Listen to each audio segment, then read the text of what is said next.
To my channel bright academy step forward. My name is Rajan Kumar Chaudhary. तो ये video हमारा part 2 है। पार्ट 2 में आज हम करने वाले हैं क्वेश्चंस। ठीक है, एक्सरसाइज 1.1 से लेकर एक्सरसाइज 1.3 के जितने भी क्वेश्चंस हैं वो तो नहीं, बल्कि हाँ हर एक्सरसाइज से मैंने 2 से 3 क्वेश्चन उठाए हैं जो कि आज हम कवर करने वाले हैं। अगर आप उन क्वेश्चंस को कर लेते हैं तो डेफिनेटली आपका पूरा एक्सरसाइज कंप्लीट हो जाता है, क्योंकि उसी बेसिस पे और भी क्वेश्चंस उसमें दिए हुए हैं। ठीक है, तो हम कुछ मोस्ट इंपॉर्टेंट ही क्वेश्चंस उसमें से लिए हैं जो कि आज हम करने वाले हैं। ठीक है, तो आपको क्या करना है, वीडियो को पॉज करना है, जो भी यहाँ पर क्वेश्चन लिखा होगा उसको खुद से सॉल्व करना है, देन जो है मेरे सॉल्यूशन से मैच करना है। अगर आपने पार्ट 1 के वीडियो को नहीं देखा है तो लिंक डिस्क्रिप्शन में दिया हुआ है, पहले आप पार्ट 1 के वीडियो को वॉच करें, देन इस वीडियो पे आए तो ही आपको ये चीजें क्वेश्चन जो है बनेंगे। ठीक है, तो चलिए स्टार्ट करते हैं इस वीडियो को। ठीक है, और जैसे ही मैं यहाँ पर क्वेश्चन दूं उसको वीडियो को पॉज करना है, सॉल्व करना है। ठीक है, चलिए तो चलिए स्टार्ट करते हैं। पहला क्वेश्चन हमारे पास जो है, use Euclid division lemma to find the HCF of 135 and 225। ये क्वेश्चन हमारे पास आया है एक्सरसाइज 1.1 से। ठीक है, 1.1 का क्वेश्चन नंबर फर्स्ट ही है, use Euclid division lemma to find the HCF of 135 and 225। अब जिसने पार्ट 1 के वीडियो को देखा होगा तो उसके लिए ये क्वेश्चन बहुत ही इजी है, हलवा है, क्योंकि मैंने पार्ट 1 में इस क्वेश्चन का डिस्कशन कर चुका हूँ। ठीक है, तो पहले क्या करना आपको, जिसने पार्ट 1 के वीडियो को देख रखा है तो पहले वो वीडियो को पॉज कर ले, खुद से सॉल्व कर ले। ठीक है, अगर जिसे आता है तो वो भी इस क्वेश्चन को ट्राई कर सकता है। ठीक है, हाँ, तो आई होप आपने इस क्वेश्चन को ट्राई कर लिया होगा। अब हम इस क्वेश्चन के सॉल्यूशन को देखते हैं। ठीक है, तो सिंपली आपको क्या यूज करना है यहाँ पर, यूक्लिड डिवीजन लेमा। और यूक्लिड डिवीजन लेमा क्या कहता है? ठीक है, Euclid division lemma, Euclid division lemma का कहने का मतलब है a is equal to b q plus r. यहाँ पर जो ग्रेटर नंबर होगा उसे आप a सपोज करेंगे, जैसे कि 225, और b हमारे यहाँ पर हो जाएगा 125, और हमें एचसीएफ फाइंड करना है। इसका मतलब ये हुआ कि इसको सॉल्व करते करते रिमाइंडर हमें 0 लाना है। हमारा मकसद यही है एचसीएफ फाइंड करने के लिए कि रिमाइंडर 0 लाना है। जब तक रिमाइंडर 0 नहीं आए तब तक फर्दर उसको क्वेश्चन को सॉल्व करते रहना। ठीक है, सिंपली आपको जब भी एचसीएफ फाइंड करने के लिए दिया जाए 2 पॉजिटिव इंटीजर का, तो आप स्टार्टिंग किस तरीके से करेंगे कि आपके दिमाग में ये होना चाहिए कि यस हमें ना रिमाइंडर 0 करना है, और हमें तब तक नहीं छोड़ना है जब तक रिमाइंडर 0 ना आए। और एचसीएफ दिया गया है क्वेश्चन में तो डेफिनेटली सी बात है रिमाइंडर 0 आएगा ही। ठीक है, क्वेश्चन जो भी दिया जाता है तो इसका मतलब ये हुआ कि उस क्वेश्चन में जो है वो क्वेश्चन सही रहता है, रिमाइंडर 0 होगा इस वजह से। तो यहाँ पर हमें रिमाइंडर 0 लेना है। ठीक है, तो हम किस तरीके से इसको अप्लाई कर सकते हैं, तो इसको क्योंकि ये हमें लैंग्वेज फॉर्म में लिखना है तो हमें लिखने भी आना चाहिए। ठीक है, लिखना भी आना चाहिए, जैसे by using Euclid division lemma. ठीक है, ये हमें यूज करना है by using Euclid division lemma. और क्या कहता है Euclid division lemma? a is equal to b q plus r. Let a is equal to 225 and b is equal to 135। Therefore a मतलब 225 इज इक्वल टू 135। अब क्योंकि अगर हम इसे 2 टाइम्स मल्टीप्लाई करें तो ये 270 हो जाएगा, विच इज इससे भी ग्रेटर हो जाएगा। ठीक है, 225 से ग्रेटर हो जाएगा, इसलिए हम इसे 1 पे ले जाएंगे। और जब हमने इसको सॉल्व किया तो ये हमारे पास 90 आया। ठीक है, क्यों? क्योंकि 135 इंटू 135 हुए, जब हम इसको रिड्यूस किया जाए, सब्ट्रैक्ट किया तो 90 आया। ठीक है, since remainder is not equal to 0, या फिर ये कह सकते हैं कि 90 is not equal to 0, therefore 135 is equal to 90 into 1। अब हमें फर्दर इसको सॉल्व करना है, प्लस जब हमने इसको सॉल्व किया तो रिमाइंडर 45 आया। Since remainder is not equal to 0, या फिर ये कह सकते हैं 45 इज नॉट इक्वल टू 0, तो फिर से हमें फर्दर सॉल्व करना है। Therefore 90 is equal to 45 into 2 plus 0। अब यहाँ पर रिमाइंडर सिंस का साइन कुछ इस तरीके से होता है एंड देयरफॉर का साइन इस तरीके से होता है। याद रखना, देयरफॉर मतलब इसलिए, सिंस क्यू की, ठीक है। तो यहाँ पर अगर हम सॉल्व करें तो रिमाइंडर क्योंकि 0 आ गया तो हम कह सकते हैं या इसलिए सकते हैं HCF therefore HCF of 135 and 225 is 45। ये हमारे पास करेक्ट आंसर हो गया, ठीक है। तो ये हमारे पास जो इस क्वेश्चन का जो HCF आ रहा है हमारे पास वो है 45, ठीक है। आई होप इस क्वेश्चन को आपने सॉल्व कर लिया होगा, पहले से बैठ गए होंगे सॉल्व करके, आप वेट कर रहे होंगे कि हम कब कंप्लीट कर रहे हैं अपना सॉल्यूशन, ठीक है। तो यस, मेरा सॉल्यूशन कंप्लीट हो चुका है। HCF 45 आया, जिसका सही है अपने आप को पॉजिटिव मार्क्स ले लें, जिसका गलत आया वो एक बार सीख लें किस तरीके से कहाँ गलती कर रहे हैं आप, ठीक है। हाँ, अब गलती नहीं होना चाहिए क्योंकि मैंने पार्ट 1 में भी इसका डिस्कशन कर चुका हूँ, पार्ट 2 में भी अगेन डिस्कस कर चुका हूँ और कर रहा हूँ, सॉरी। और पार्ट 3 में जब हम प्रीवियस ईयर के क्वेश्चंस लाएंगे तो 90% क्वेश्चंस इसी क्वेश्चन पे आते हैं, ठीक है, प्रीवियस ईयर में। तो अगेन क्या पता पार्ट 3 में भी यही क्वेश्चंस हमें मिल जाए, इसी तरीके के क्वेश्चंस मिल जाए, ठीक है। तो बस हमारा HCF 45 आ गया है। अब इसको नोट डाउन करना है तो नोट डाउन करो, और मैं जा रहा हूँ इसे रफ करने के लिए और नेक्स्ट क्वेश्चन पे मूव करते हैं, ठीक है। चलिए इसको नोट कर लीजिए। तो चलिए सेकेंड क्वेश्चन हमारे पास है एनसीईआरटी एक्सरसाइज 1.1 का question number second. So that any positive odd integer is one of the form 6q plus 1 or 6q plus 3 or 6q plus 5 where q is some integer। ये हमारे पास question है। अब इस question का जो solution है वो लैंग्वेज फॉर्म में है, मतलब हमें लिखना ज्यादा पड़ेगा इस क्वेश्चन में, ठीक है। आप अगर लिखेंगे तभी आपको मार्क्स मिलेंगे, ठीक है। इसमें ऐसे डायरेक्ट लिखने मतलब बोल देने से या यूक्लिड डिवीजन लेमा यूज कर देने से क्वेश्चन सॉल्व नहीं होने वाला, इसमें लिखना बहुत पड़ेगा, ठीक है। तो वो लिखना भी आना चाहिए, आपका इंग्लिश भी अच्छा होना चाहिए इस चैप्टर के लिए बेसिकली, क्योंकि इस चैप्टर में बहुत सारे लिखने वाले वर्ड्स ज्यादा है, ठीक है। तो इस क्वेश्चन को सॉल्व करते हैं। तो आप अगेन इस वीडियो को पॉज करें एंड क्वेश्चन को एक बार देख लें, सॉल्व करें, जितना भी दिमाग लग रहा है, जो भी लग रहा है आप अपने तरीके से सॉल्व करने की कोशिश करें, क्योंकि इस क्वेश्चन में सभी का करने का तरीका जो है अलग हो सकता है, सभी मेथड अलग हो सकते हैं, सभी के मेथड से अलग हो सकते हैं, ठीक है। क्या पता मैं जो मेथड करूंगा आपके मेथड से मैच ना करे, तो ऐसी घबराने की बात नहीं है कि मेरा आंसर गलत है, नहीं। आपने जिस तरीके से किया है अगर मेथड सही होगा तो डेफिनेटली आपका आंसर सही है। जो मैं मेथड यूज कर रहा हूँ अगर आपको मतलब कॉपी करना है तो डेफिनेटली आप कॉपी कर लें, और मैं तो यही कहूंगा कि आप इस क्वेश्चन के आंसर्स को याद ही कर ले डेफिनेटली। जब भी ये क्वेश्चन आए तो डेफिनेटली टेप देना उस चीज को, ठीक है। क्यों? क्योंकि इसमें कोई ऐसा लॉजिक मतलब समझने वाली बात तो है नहीं, बड़ी इस बात। बस आप इसके क्वेश्चन आंसर्स को याद कर लें या फिर जो भी समझ ले 10 बार इसको रिवाइजन कर ले ताकि आपके याद दिमाग में चला जाए। तो चलिए स्टार्ट करते हैं इसके सॉल्यूशन को।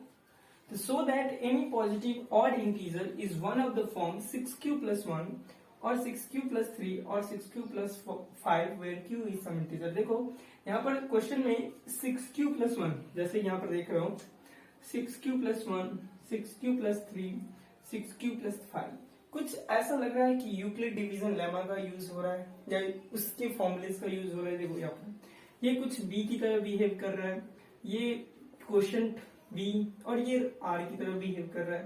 तो कुछ ये हो रहा है कि a is equal to b q plus r पे बेस्ड है ये क्वेश्चन।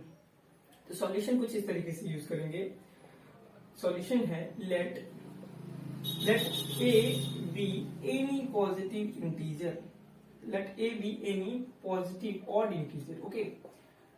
क्योंकि हमने ऑड इंटीजर के बारे में बात की है, तो late a be any positive odd integer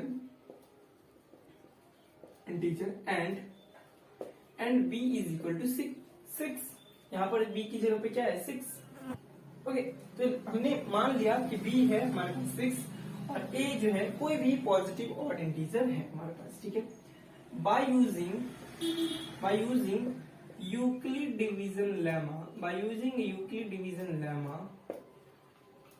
lemma क्या कहता है, a is equal to 6q plus r where 6q plus r for some integer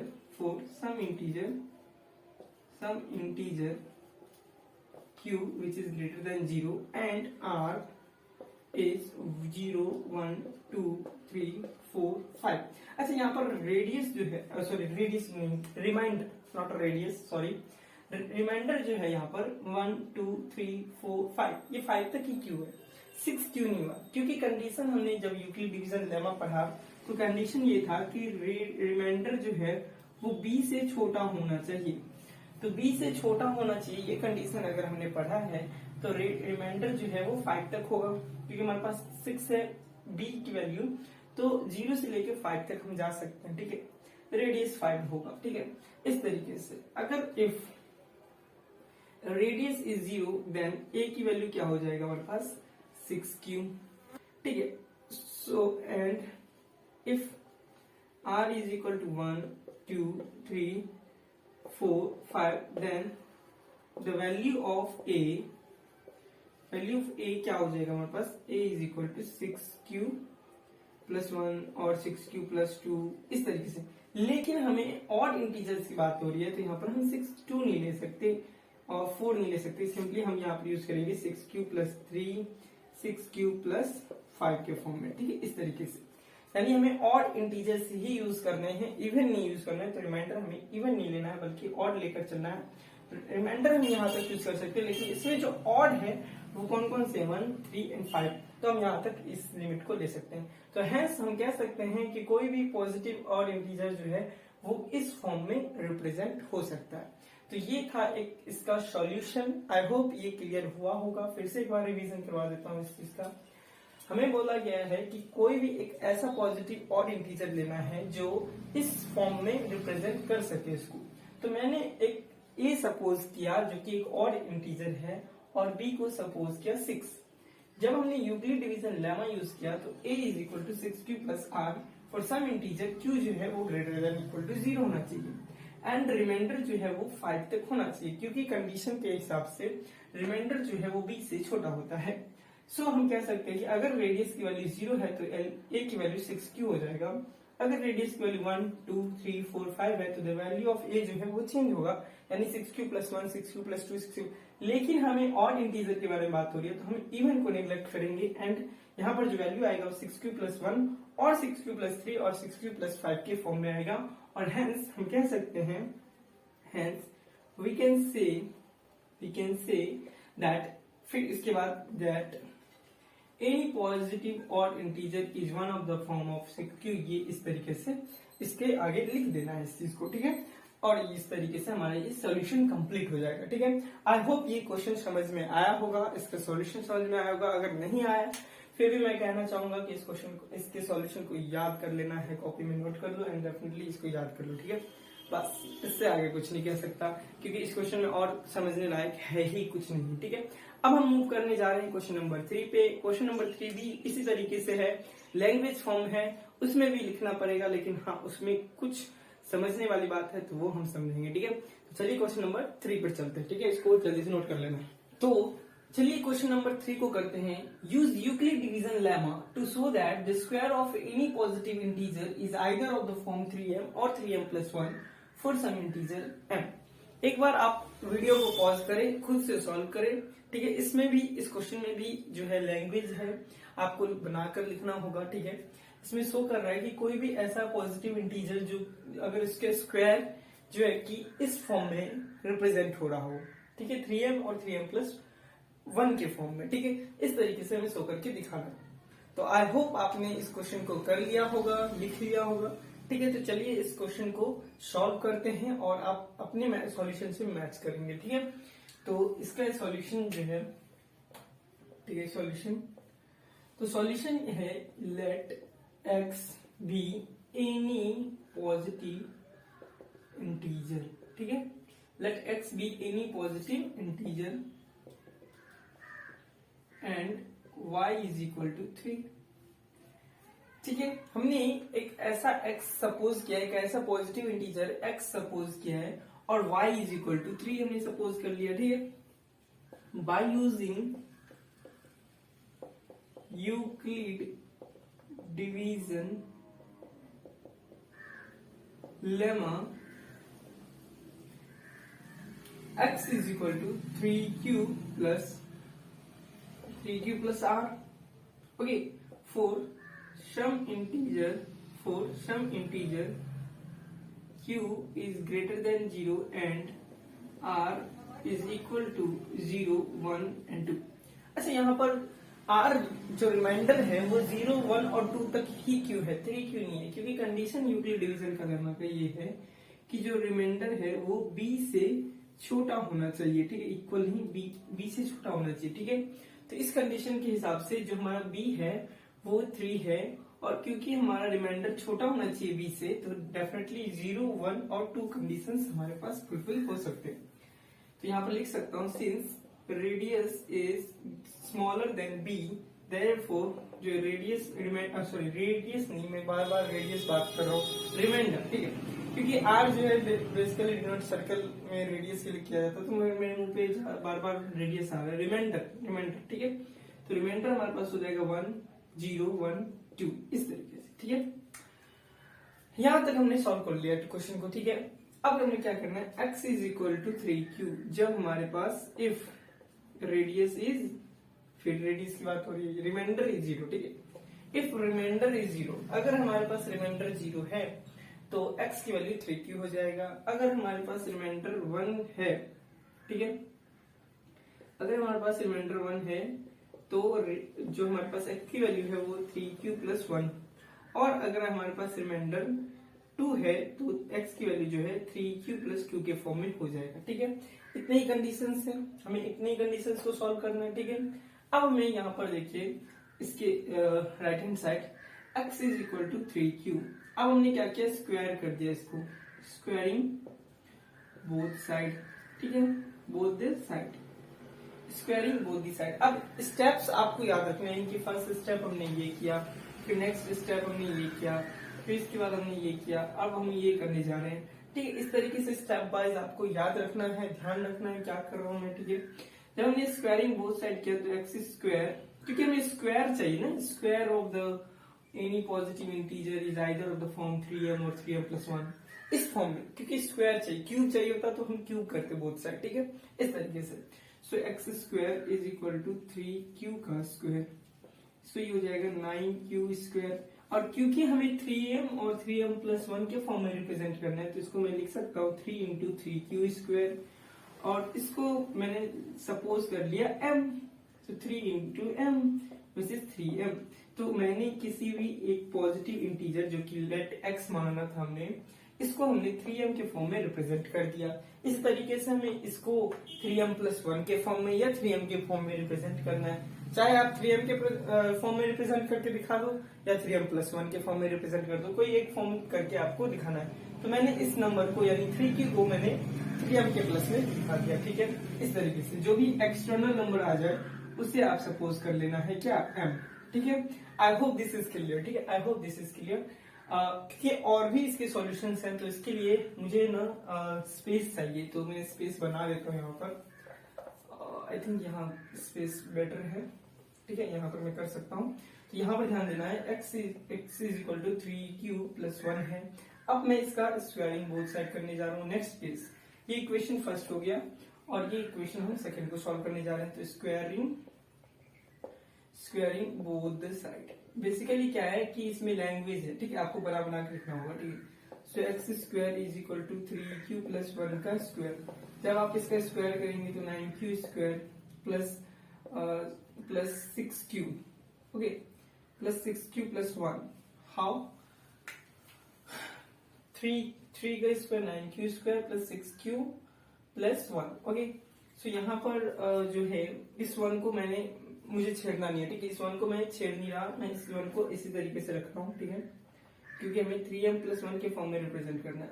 अगर मैं 9q स्क्वायर प्लस 6q में ध्यान दूं प्लस 1, तो इसमें कॉमन क्या आ रहा है, हमारे पास 3 कॉमन आ रहा है और q कॉमन आ रहा है, ठीक है, लेकिन हम कॉमन नहीं लेंगे, 3 कॉमन लेंगे एंड यहाँ पर हो जाएगा 3q स्क्वायर प्लस 2q, ठीक है, इस तरीके से 3q square plus 2q plus 1।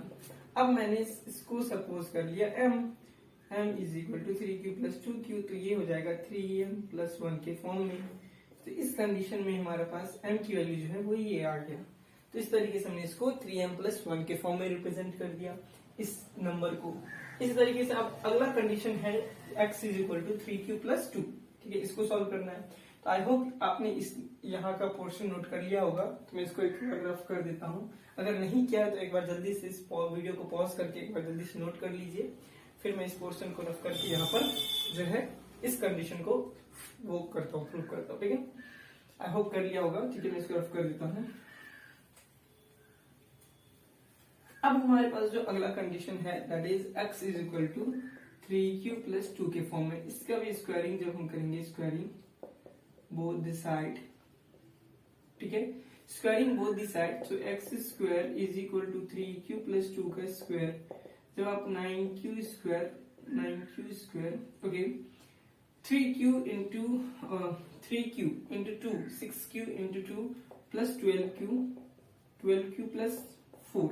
Okay, अब मैं क्या कर सकता हूँ, 4 को किस फॉर्म में लिख सकता हूँ? 4 को मैं इस तरीके से लिख सकता हूँ, क्योंकि कॉमन लेना है हमें 3m प्लस 1 के फॉर्म में रिप्रेजेंट करना है ना। तो हमें कुछ ऐसा करना होगा जिससे कि 1 आ जाए और 3 जो है 3 की कॉमन बन जाए। ठीक है, तो मैं क्या कर सकता हूँ, इस 12q को ऐसे नहीं, मतलब छेड़ना नहीं है।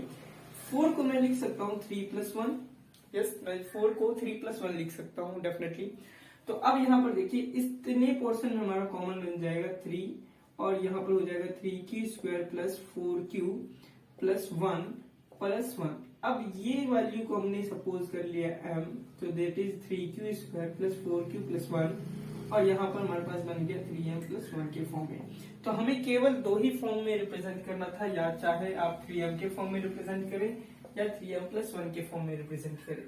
तो मैंने जितने भी कंडीशन थे, क्योंकि हमारे पास 3 ही कंडीशन थे, जब रिमाइंडर 0 हो तो अब हमारे पास x is equal to 3q, जब हमारे पास रिमाइंडर 1 हो तो x is equal to 3q plus 1, जब हमारे पास रिमाइंडर 2 हो तो x is equal to 3q plus 2।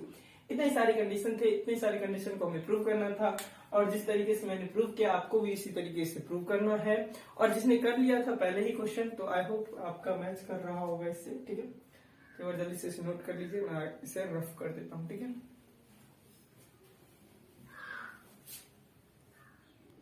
तो चलिए अगला क्वेश्चन है क्वेश्चन नंबर 4। ये एक्सरसाइज 1.2 का है और सीक्वेंस के हिसाब से क्वेश्चन नंबर 4 है, जो कि है express each number as a product of its prime factor 140। ठीक है, अब ये क्वेश्चन जो है हलवा है। ठीक है, हलवा है क्वेश्चन, प्राइम फैक्टर के फॉर्म में इसको एक्सप्रेस करना है। ठीक है, प्राइम फैक्टर, और मैंने आपको फैक्टराइज करना अच्छे से बता चुका हूँ पार्ट 1 में। ठीक है, किस तरीके से हमने प्राइम फैक्टर किया था, tree factor, constructing of factor tree, उस पे भी हमने ये बेस किया था इस तरीके के क्वेश्चन। एक बार मैं फिर से इस क्वेश्चन को करने जा रहा हूँ, आई होप सभी का हो चुका होगा, लेकिन फिर भी एक बार मैं इस क्वेश्चन का सॉल्यूशन देने जा रहा हूँ। ठीक है, बहुत ही इजी है। आपको क्या करना है, प्राइम फैक्टराइज करना है तो सिंपली आप 2 से लेके जाएंगे, क्योंकि प्राइम नंबर क्या है, 2, 3, 5, 7, 11, 13, तो इन्हीं के फॉर्म में इसको ब्रेक करना है। तो ये हो जाएगा 17, जब हमने इसको सॉल्व किया 35, अब ये 5 से जाएगा। ठीक है, छोटे से बड़े बढ़ते क्रम में जाना है, ये नहीं कि 7 से डायरेक्ट जा रहे हो, 5 छोड़ नहीं, 7 से नहीं, 7 से पहले भी देखना है कि प्राइम फैक्टर है कि नहीं है उससे पहले, तो वह है 7 है एंड देन 7। तो इस तरीके से जो नंबर आया 140 का, वो चीज 2 का पावर 2 इंटू 5 इंटू 7, यही हो गया हमारे पास इसका सॉल्यूशन। आई होप बहुत ही इजी क्वेश्चन था। ठीक है, अब हम क्वेश्चन नंबर 5 पे चलेंगे और क्वेश्चन नंबर 5 को देखते हैं। वो भी हमारा एक्सरसाइज आई थिंक 1.2 से ही है। ठीक है, तो इसमें और भी पार्ट है, एनसीईआरटी बुक में जब आप देखोगे तो इसमें और भी पार्ट है, तो वो खुद से कर लेना है। ठीक है, वो घर के लिए है, आप घर में करें। ठीक है, ये मैंने बता दिया कि किस तरीके से सॉल्व करा जाएगा इस क्वेश्चन को। ठीक है, बस आपको इस फॉर्म में इस तरीके से लिख देना है, और ये रफ वर्क है, ये करना चाहोगे तो कर देना कॉपी में, अदरवाइज ये इंपॉर्टेंट है। ठीक है, ओके, तो चलिए क्वेश्चन नंबर 5 पे चलते। ठीक है, तो चलिए इस क्वेश्चन को सॉल्व करते हैं। क्वेश्चन नंबर 5 है, इसका भी मैंने एक ही पार्ट किया है, करने जा रहा हूँ।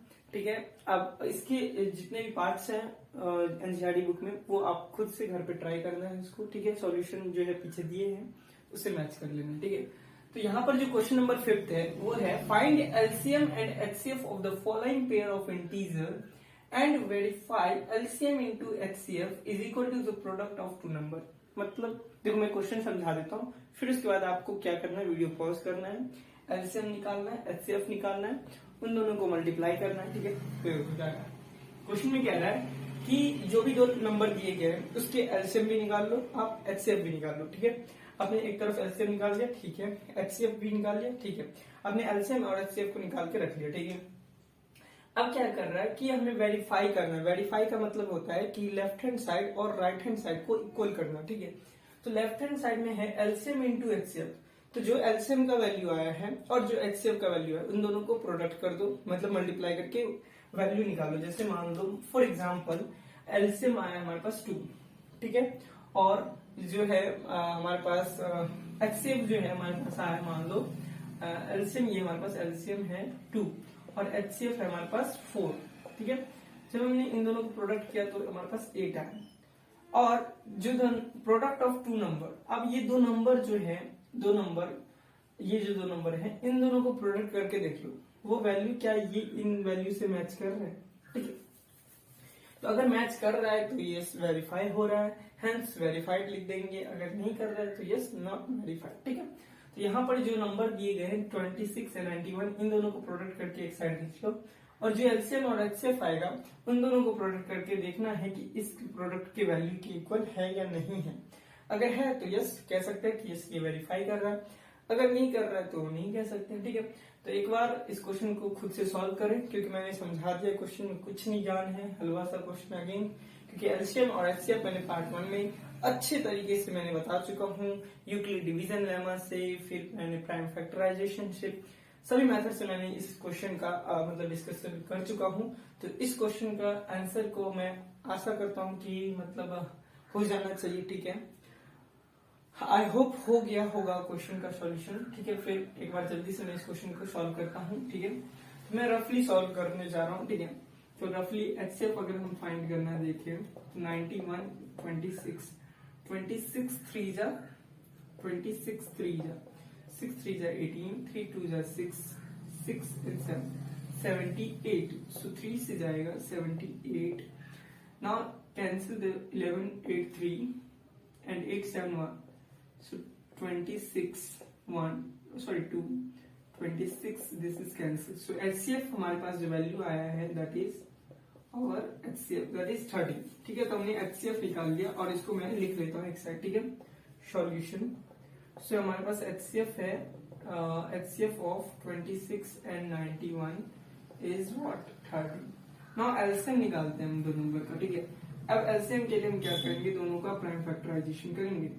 तो आई थिंक 7 से जाएगा 13 एंड 13 से जाएगा 1, और अगर हम 26 का करें तो देयर इज 2 13 एंड 13 1, ठीक है। सो कॉमन नंबर जो हमारे पास होगा that is 13 and uncommon number जो है हमारे पास दैट इज 7 इंटू 2। सो जब हमारे पास एलसीएम होगा वो होगा 7 इंटू 2 इंटू 13। तो जब हम 26 इंटू 7 करेंगे तो 26 into 7 is how much, 7 6 42 which is 4, 7 2 जो 14 8 8 182. So LCM is what, A1 A2. So multiply this two number. So 182 and 13. If you multiply this, 3 2 is 6, 8 3 is 24, 2 3 is 3 8 2 5, and 2 8 1 and 6 6 3 2 2 3 6 6. I think this is right. 2 3 6 6. Okay. So the product of LCM and LCF is LCM and HCF is 2366. Okay, this value is come out. Okay, now अब हम करने जा रहे हैं product in दो number का. So 26 into 91. So product this. So 6 2 9 6 are 54. Okay, so 5 9 2 are 18 5 23. So 6 6. Okay, 3 2. Okay, so again ये 2 3 6 6 हमारे पास वैल्यू आया और ये दोनों जो वैल्यूज है वो इक्वल है, तो हम कह सकते हैं कि यस हेंस वेरीफाइड. ठीक है, अब यहाँ मैंने फेयर नहीं किया. ठीक है, अब मैंने जल्दी से सॉल्व करके दिखा दिया. ठीक है, क्योंकि हमारे पास टाइम नहीं होता है, हमारे पास लिमिट टाइम में ही क्वेश्चन सॉल्व करने होते हैं. ठीक है, अब मैं यहाँ पे फेयर तो करने नहीं लग जाऊंगा. फेयर करूंगा तो 10 मिनट लग जाएंगे इस क्वेश्चन को करने में. तो जो मकसद था, जो हमें बताना था, वो हमने प्रूव कर दिया. हमने क्या किया, एलसीएम और एचसीएफ निकाल लिया, जैसे कि आप देख सकते हैं यहाँ पर. ठीक है, इन दोनों को प्रोडक्ट किया 2366 वैल्यू आया, ठीक है। अब हमने दो product of two numbers, okay, product of two numbers को मल्टीप्लाई जब किया इन दोनों नंबर का, तो हमारे पास ये वैल्यू आया 2366। अब ये और ये वैल्यू जो है दोनों इक्वल है, तो हम कह सकते हैं यस ये वेरीफाई कर रहा है, ठीक है। अब हम क्वेश्चन नंबर 6 पे चलते हैं, और ये 6 क्वेश्चन जो है आई थिंक इसी एक्सरसाइज का है, ठीक है। तो क्वेश्चन नंबर 6 को सॉल्व करते हैं। आई होप ये क्वेश्चन हो गया होगा सभी से, ठीक है। तो क्वेश्चन नंबर 6 पे चलते हैं, ठीक है। तो चलिए क्वेश्चन नंबर 6 को सॉल्व करते हैं। क्वेश्चन नंबर 6 है, find LCM and HCF of the following integer by applying the prime factorisation method. Prime factorisation method के बेसिस पे हमें एलसीएम और एचसीएफ फाइंड करना है तीन पॉजिटिव इंटीजर के लिए। इससे पहले जब हमने एलसीएम और एचसीएफ फाइंड किया, उसमें केवल दो ही पॉजिटिव इंटीजर थे, इसमें तीन पॉजिटिव इंटीजर है, तो इसका कंसेप्ट जानते हैं, ठीक है। इसको कैसे किस तरीके से सॉल्व करते हैं, तो एक बार वीडियो को पॉज करें, खुद से सॉल्व करें, ट्राई करें, कोशिश करें इसको सॉल्व करने की, ठीक है। आई होप आपने इस क्वेश्चन को कर लिया होगा, ठीक है। जिन्होंने नहीं कर पाया या जो नहीं कर पाया, तो मैं कंसेप्ट दे रहा हूं, तो सीख रहे, ठीक है। तो चलिए स्टार्ट करते हैं इसका सॉल्यूशन। तो जो सॉल्यूशन है, इसमें हमें क्या करना है, जो तीनों पॉजिटिव इंटीजर है उसके प्राइम फैक्टराइजेशन कर लेना है, ठीक है। तो यहाँ पर 12, यहाँ पे 15 और यहाँ पे मैंने 21 का जो है टेबल मतलब वैल्यूज लिख दिया यहाँ पे, ठीक है। अब 12 का प्राइम फैक्टराइजेशन करते हैं, तो 2 6 2 3 3 1 जा 1, ओके। सो यहाँ पर 15 का अगर हम करें तो 3 5 जा 15 एंड 5 1 जा 5, केवल प्राइम नंबर ही लेने हैं, ठीक है। सो 3 7 जा 21 एंड 7 1 जा 7, ओके। सो इस तरीके से हमने इनका प्राइम फैक्टराइजेशन कर दिया। तो 12 का क्या वैल्यू है हमारे पास, 2 इंटू 2 इंटू 3, 15 का हमारे पास 3 इंटू 5 और 21 का हमारे पास 3 इंटू 7, इस तरीके से वैल्यू आ गया, ठीक है। हमने प्राइम फैक्टराइजेशन कर दिया। अब यहाँ पर एचसीएफ के लिए हम क्या यूज करते हैं, एचसीएफ अगर हमें फाइंड करना है 12 15 21 का, तो हम क्या ये देखते हैं कॉमन, जो तीनों में कॉमन हो, जितने भी पॉजिटिव इंटीजर हो, अगर उनमें सारे में कॉमन जो वैल्यूज होगा वही हमारा एचसीएफ होगा। तो यहाँ पर जो कॉमन वैल्यू देखने को मिल रहा है हमें वो 3 है, तो 3 जो है ये हमारा एचसीएफ हो जाएगा, ठीक है। और अगर हम एलसीएम की बात करें, तो एलसीएम ऑफ 12 15 21 वो क्या होगा, उसके लिए हम देखें कॉमन फैक्टर, जो कि हम करते आ रहे हैं इस तरीके से। कॉमन फैक्टर 3 है, अनकॉमन फैक्टर जो है हमारे पास, अनकॉमन फैक्टर जो है वो हमारे पास 2 इंटू 2 4 इंटू 5 इंटू 7, इस तरीके से 7 5 जा 35 35 4 जा 140, ठीक है, ये वैल्यू। सो 140 तो हमारे पास अनकॉमन फैक्टर और कॉमन फैक्टर का भी प्रोडक्ट होता है, तो इस तरीके से 420 जो है हमारे पास एलसीएम आता है इस क्वेश्चन का, ठीक है। तो हमने इन तीन पॉजिटिव इंटीजर का एलसीएम और एचसीएफ फाइंड कर लिया है। एचसीएफ यानी हमारे पास 3 और एलसीएम इस तरीके से 420।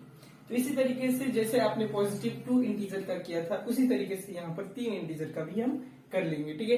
एचसीएफ के लिए सिर्फ कॉमन वैल्यूज देखना है, कॉमन फैक्टर देखना है, और एलसीएम के लिए कॉमन और अनकॉमन फैक्टर को दोनों को प्रोडक्ट कर लेना है, ठीक है। तो ये क्वेश्चन बहुत ही इजी सा है, और इसके और भी पार्ट्स हैं एनसीईआरटी बुक में, तो वहां से आप रिवीजन कर सकते हैं, प्रैक्टिस कर सकते हैं इन क्वेश्चन के ऊपर, ठीक है। और भी अगर आप प्रैक्टिस करना चाहते हैं इसके ऊपर, तो आप आरडी शर्मा बुक यूज कर सकते हैं, या फिर टुगेदर विथ का बुक यूज कर सकते हैं, जो कि बेस्ट बुक रहेगा आपके प्रैक्टिस के लिए, ठीक है। ठीक है, तो अब हम चलते हैं क्वेश्चन नंबर 7 पे, और जो है एक्सरसाइज 1.3 का है क्वेश्चन नंबर 7, ठीक है। तो चलिए स्टार्ट करते हैं उस क्वेश्चन नंबर 7 को। 7 को सॉल्व करते हैं। 7 क्वेश्चन जो है वेरी वेरी वेरी इंपॉर्टेंट है, ठीक है, वेरी वेरी वेरी इंपॉर्टेंट है, ठीक है, for the point of examination, ठीक है। तो एग्जामिनेशन के लिए तो ये क्वेश्चन मतलब ये क्वेश्चन जो है वेरी इंपॉर्टेंट है। ये एक्सरसाइज के जितने भी क्वेश्चन है वो सारे प्रीवियस ईयर में आए हुए एक न एक बार, ठीक है। तो यहाँ पर जो क्वेश्चन है वो है prove root 5 is a irrational number. Again ये क्वेश्चन जो है वो एक लैंग्वेज फॉर्म है जहां पर आपको लिखना होगा, ठीक है। तो यहाँ पर हम लिखने जा रहे हैं। एक बार ट्राई क्या करना है, एक बार अगर आपने कर लिया है तो कोई नहीं, बेटर है आप देखते रहना स्टेप, कहीं गलती तो नहीं कर रहे। तो मैं यहाँ पर जा रहा हूँ इसका सॉल्यूशन लिखने के लिए, ठीक है। So let us assume that root 5 is a rational number. Let us assume that root 5 is a rational number. मैंने क्या किया, एक assume, मैंने एक माना कि रूट 5 रैशनल है। हमें प्रूव क्या करना है, इरेशनल, लेकिन मैंने रूट 5 को रैशनल माना है। अगर ये रैशनल कंडीशन को फुलफिल कर देता है तो रूट 5 इज रैशनल, बट ये रॉन्ग हो जाएगा क्योंकि रैशनल नंबर नहीं हो पाएगा। इस वजह से हम कह सकते हैं कि ये इरेशनल हो जाएगा, ठीक है। मैंने माना है रूट 5 रैशनल नंबर है, लेकिन जब हम इसे प्रूव करेंगे तो आगे जाके हमें पता चलेगा कि रूट 5 रैशनल नंबर प्रूव है ही नहीं, रूट 5 रैशनल नंबर है ही नहीं। तो जो मैंने माना है वो गलत हो गया, तो इसका मतलब ये हुआ कि वो इरेशनल नंबर है। तो इस तरीके से हम इस रूट 5 को या रूट 7 को या रूट 3 को प्रूव कर लेंगे कि वो एक इरेशनल नंबर है, ठीक है। तो यहाँ पर सॉल्व करते हैं। तो let us assume that root 5 is a rational number. और जब कभी कोई नंबर रैशनल होता है तो वो किस फॉर्म में होता है, p बाय q के फॉर्म में। तो यहाँ पर मैं root 5 is equal to x by y लिख लेता हूँ। x बाय y या p बाय q सेम है, न्यूमरेटर और डिनोमिनेटर के फॉर्म में। यहाँ पर जो x है और y है वो एक को प्राइम नंबर है, ठीक है। को प्राइम नंबर अब क्या होता है, को प्राइम नंबर ऐसे सेट है नंबर्स के या ऐसे इंटीजर्स के सेट होते हैं जिसका केवल एक ही फैक्टर हो, वन, ठीक है, which have only one factor, या फिर ये कह सकते हो कि जिसका HCF जो है वो 1 है, ठीक है। तो where x and y are coprime, ठीक है, इस तरीके से। सो यहाँ पर x is equal to root 5 into y हो जाएगा। तो squaring both side, squaring both this side क्या हो जाएगा, 5y square is equal to x square, ठीक है। तो ये हो जाएगा हमारा, जब हमने स्क्वायरिंग बोथ साइड किया तो 5 square is equal to x square. So यहाँ पर here since x square is divisible by 5, then x is also divisible by 5। हम कह सकते हैं जब x स्क्वायर, कोई नंबर किसी का स्क्वायर, जैसे मान लो 2 का स्क्वायर 4, अगर 2 से डिविजिबल है, मान लो 4 अगर 2 से डिविजिबल है या 2 का स्क्वायर 2 से डिविजिबल है तो 2 भी जो है वो 2 से डिविजिबल होगा। ये कंडीशन फुलफिल हो रहा है। तो यहाँ पर भी यही हो रहा है कि एक्स स्क्वायर अगर डिविजिबल है 5 से, क्यों, क्योंकि देख रहे हो 5y square is equal to x square. इसका मतलब ये हुआ कि y स्क्वायर क्या हो जाएगा हमारे पास, एक्स स्क्वायर बाय 5। तो ये 5 से डिविजिबल होगा। तो इसका मतलब अगर कोई एक्स स्क्वायर का वैल्यू अगर 5 से डिविजिबल है तो हम कह सकते हैं कि then x is also divisible by 5, ठीक है। यहाँ तक समझ में आया, यहाँ तक समझ में आया। अब हम यहाँ पे ले रहे let us says x is equal to 5k, ठीक है। अब सब्स्टिट्यूट कर देते हैं x की वैल्यू इन फर्स्ट इक्वेशन। तो यहाँ पर मैं फर्स्ट इक्वेशन ले लेता हूँ, ठीक है। तो substitute the value of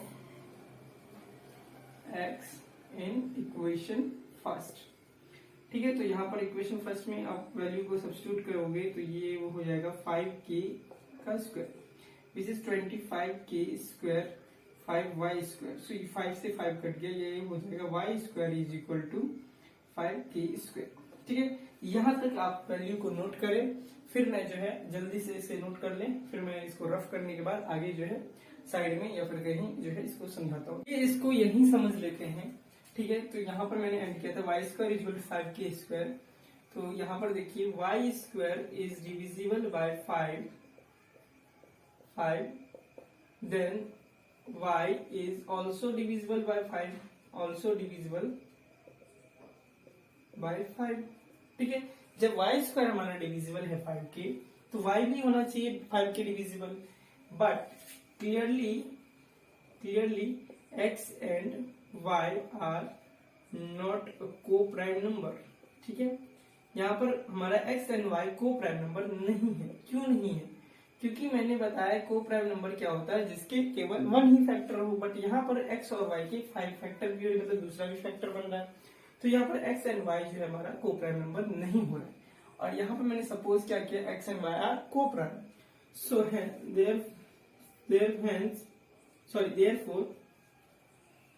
therefore our assumption is wrong। जो हमने माना कि √5 एक रैशनल है, वो एजप्शन हमारा मानना हमारा गलत हो गया, assumption is wrong, hence √5 is irrational. ठीक है, तो हम कह सकते हैं कि √5 हमारा इरेशनल हो गया। ठीक है, वी प्रूव दैट। ठीक, तो इस तरीके से इस क्वेश्चन को सॉल्व करेंगे। अगेन यहाँ पर मैं एक बार फिर से रिवीजन कर देना चाहता हूँ। क्या है कि मैंने एज्यूम किया कि √5 एक रैशनल है। जब कोई नंबर रैशनल होता है तो वो p/q या फिर x/y या न्यूमरेटर बाय डिनोमिनेटर के फॉर्म में होना चाहिए। तो √5 is x/y where x and y are coprime number, ऐसे नंबर्स जिसके केवल वन ही फैक्टर हो या वन फैक्टर हो या जिसका HCF 1 हो।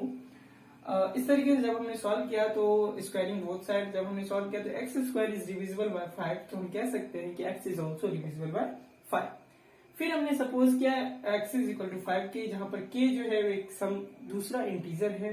Substitute the value of x in first equation.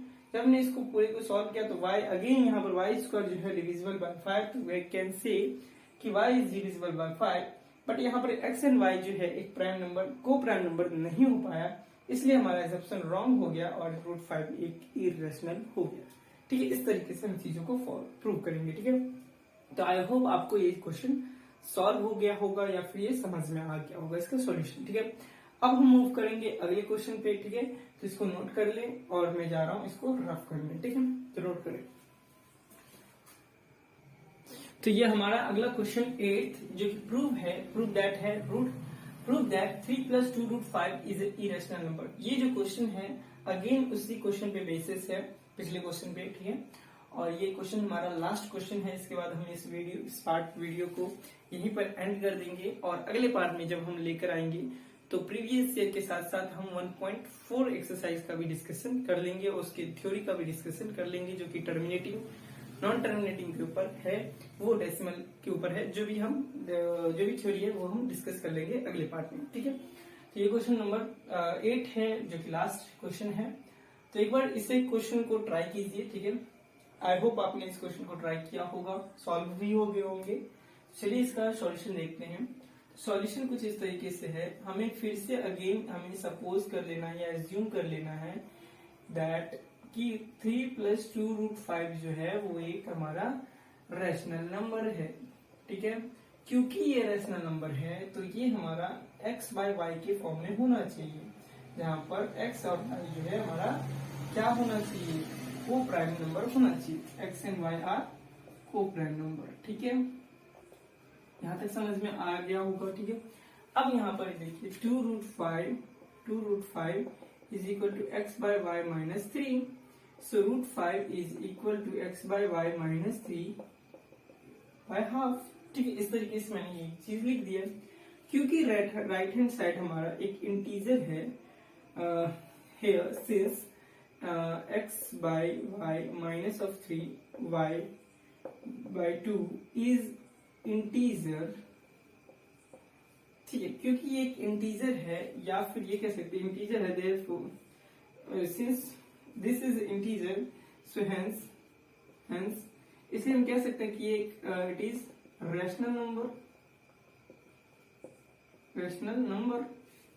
देखो यहाँ पर मैं समझाता हूँ क्या हो रहा है कि मैंने क्या किया कि √5 को छोड़कर मैंने सारे नंबर को एक साइड ले आया। ठीक है, राइट हैंड साइड। जब हमने देखा तो ये x and y coprime number है, यानी केवल वन फैक्टर है, तो ये तो इंटीजर खुद ही है। इंटीजर में से इंटीजर माइनस करोगे तो इंटीजर आएगा, इंटीजर में से इंटीजर को डिवाइड दोगे तो भी इंटीजर आएगा। ये राइट हैंड साइड जो है हमारा ऑल ओवर ये एक इंटीजर है, और हमें पता है नोट पॉइंट जो कि याद है कि all integer are rational number. तो क्योंकि ये एक इंटीजर है तो हम कह सकते हैं कि एक रैशनल नंबर है। और जब right hand side rational number है और इक्वल का साइन लगा होता है तो √5 भी therefore we can say √5 is a rational number। हम कह सकते हैं कि √5 एक इरेशनल नंबर है, बट दिस कंट्राडिक्ट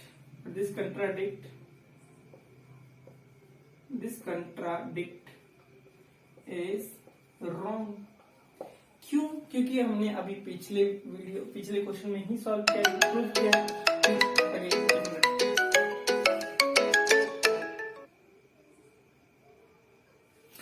लेकिन हमने इससे पहले ही पिछले क्वेश्चन में ही माना है, प्रूव किया हमने कि √5 एक इरेशनल नंबर है। ठीक है, दैट कि √5 is irrational number. Therefore, we can say that 3 + 2 √5 is irrational number। ठीक है, इस तरीके से हमने प्रूव कर दिया। ठीक है, ये भी क्वेश्चन आपको समझ में आ गया होगा। फिर से बात करते हैं कि मैंने इसको अज्यूम किया कि एक रैशनल नंबर है। जब रैशनल नंबर है तो एक्स वाई वाई के फॉर्म में रिप्रेजेंट किया, एक्स और वाई को प्राइम नंबर लिया, सारे इंटीजर वैल्यूज को एक साइड ले गया आरएचएस की तरफ। जब इक्वल का साइन लगा होता है तो हमें ये पता होता है कोई भी दो वैल्यूज इक्वल हो तो इसका मतलब ये हुआ कि इसकी क्वांटिटी और इसकी क्वांटिटी इक्वल होनी चाहिए। तो जब ये इंटीजर है तो ये भी इंटीजर होना चाहिए, जब ये रैशनल है तो ये भी रैशनल होना चाहिए। तो ये तो रैशनल हो गया, तो लेफ्ट हैंड साइड भी रैशनल होना चाहिए। तो हम कह सकते हैं कि √5 एक रैशनल नंबर है। बट जो कंट्राडिक्ट दैट फैक्ट ये है कि √5 एक इरेशनल नंबर है। फैक्ट सच्चाई तो यही है कि √5 एक इरेशनल नंबर है। तो हम कह सकते हैं कि जो हमने एजम्पशन माना वो रॉन्ग है, और हम कह सकते हैं कि 3 + 2 √5 एक इरेशनल नंबर है। तो इस तरीके से इस क्वेश्चन को प्रूव कर दिया, और यहीं पर हम इस वीडियो को बाइंड अप करते हैं। और नेक्स्ट वीडियो जब हम पार्ट 3 लेकर आएंगे तो उस वीडियो में हम करेंगे प्रीवियस ईयर के क्वेश्चंस और इम्पोर्टेंट एनसीईआरटी के क्वेश्चंस और भी क्वेश्चन के डिस्कशन करेंगे। तो बस आज के लिए इतना ही, अगले वीडियो में मिलेंगे। Bye bye, thank you.